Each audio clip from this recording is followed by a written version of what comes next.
So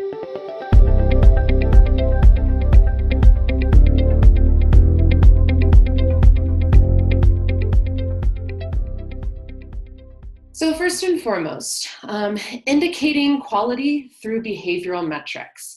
So let me break this down a little bit for you. The quality and user friendliness of your site can be really broken down between the data you see right in front of you right now. The way users behave on your site notifies search engines the value of your site, which they then consider when they rank you against your competitors or anyone else that's within the same type of searches of keywords and phrases, etc. So how long people stay on your site, are people sharing your site through email and bringing referral traffic? Are people, returning to your site? Are they returning users? Are they sharing your site on socials, so giving you that social signal boost? Things like that.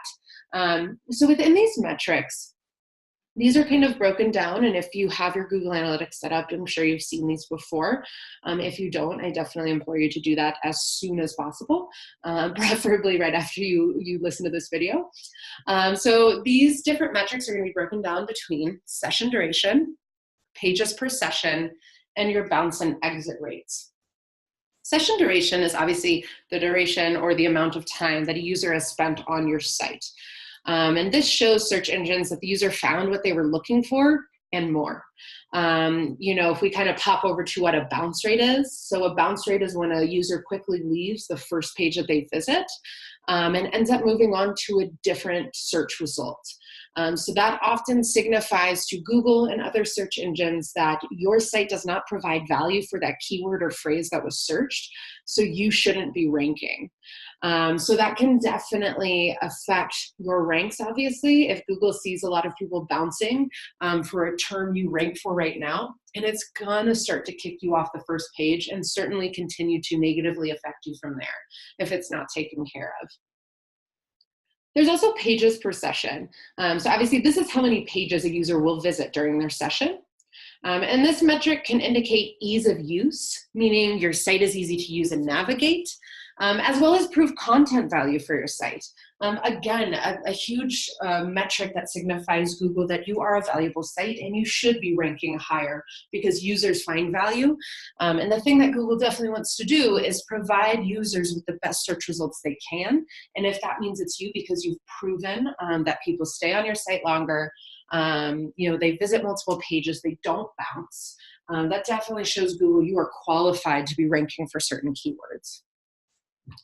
And lastly, there's exit rates. So you're not necessarily going to see this in an overall view. You'll be able to see this when you kind of break things down page by page within Google Analytics.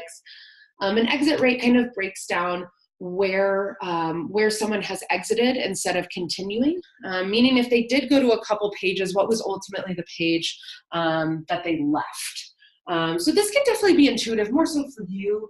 The exit rate doesn't necessarily negatively affect the site, much like the bounce rate does.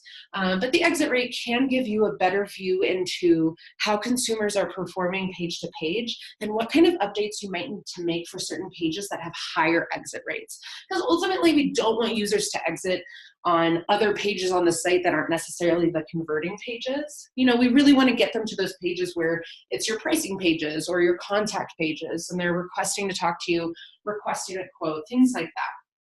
So you really want to make sure that you're keeping an eye on what pages have higher exit rates and figure out how you can better optimize those pages to continue to guide the customer journey and to continue to offer value to them so they don't leave.